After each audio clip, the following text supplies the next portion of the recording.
I think it's interesting that MAGA voted for Bone Spurs so that he could get rid of the brown people who were invading the country, but he isn't doing that in red states. For all of you MAGA people who voted for Donald Trump to get the brown people out of your areas because you're so afraid about crime and all of this, why is it that Bone Spurs is only targeting sanctuary cities? Cities that actually want and welcome brown people. He's not targeting the areas around you guys that you say you wanted him to target. You say you feel unsafe. If he was really doing something for you, why wouldn't he be targeting the brown people in your areas instead of the brown people in the sanctuary cities where they are welcomed with open arms? He's not doing anything for you. So what is he doing? What are you rooting for if you're not feeling the effects of the policies that he is enacting when it comes to mass deportations? So what is it? It's a distraction. It's a distraction that you are too dense to see. Every time something comes about that Bone Spurs doesn't want us talking about, he ramps up the ICE deportations in cities that he knows will protest it. Lying to you guys, saying that they are using these people for votes, or they're taking all your tax dollars, or they're criminals and this and blah, all the things that you don't care about, because obviously you're not getting rid of them in your areas. And you're not calling Taco Bone Spurs out on his hypocrisy or his lack of getting the brown people out in your areas that you say you don't want. But this is a distraction. When Taco Bone Spurs and Elonia Muskrat were having their issues, Elonia Muskrat said some things that Bone Spurs didn't want us to pay attention to. One being those Epstein files that he refuses to release and really hopes that we forget about. We haven't. We still want to see them. And another being that Elonia Muskrat admitted that Bone Spurs would not have won the way he won without him.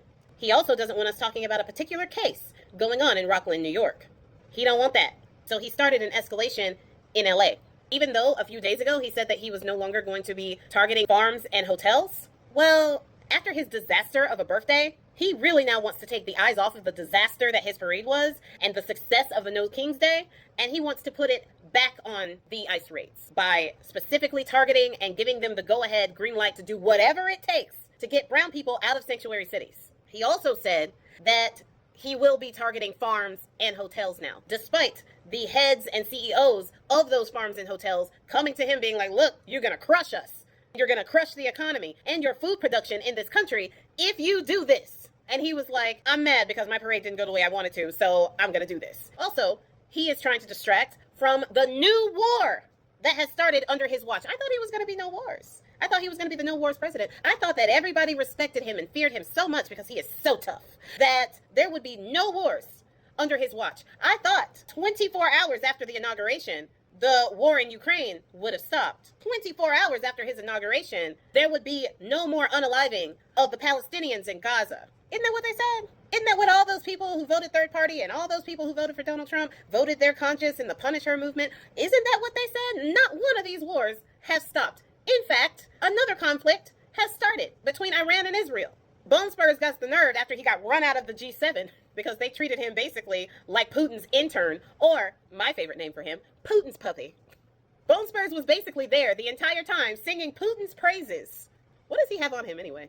And talking about how Putin should be led in the G7. Yeah, the leader of the free world, the president of the United States, was a laughingstock in the G7 to the point where he left early. One of the leaders was like, yeah, he's going to work on a peace deal between Iran and Israel. And Bone Spurs was like, no, I'm not. You don't know what I'm doing. I'm not working on a peace deal. Which, I mean, he told the truth there. He's not working on a peace deal because he can't. Nobody's listening to him. Nobody respects him. And even if he did work on a peace deal, they would just rip it up the same way that Russia ripped up the peace deal. And let us not forget this big, beautiful, not so beautiful bill that is stuck in Congress right now.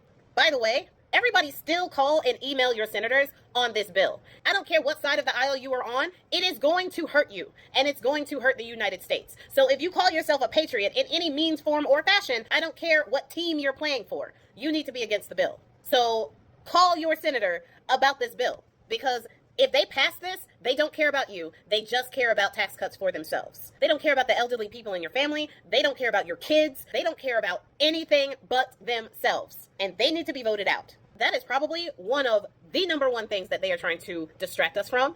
Definitely continue to call and email about this bill. Let's show them that we can do multiple things at once. We want to know about those Epstein files. We can protest in the streets and online for our brown brothers and sisters in these sanctuary cities and beyond.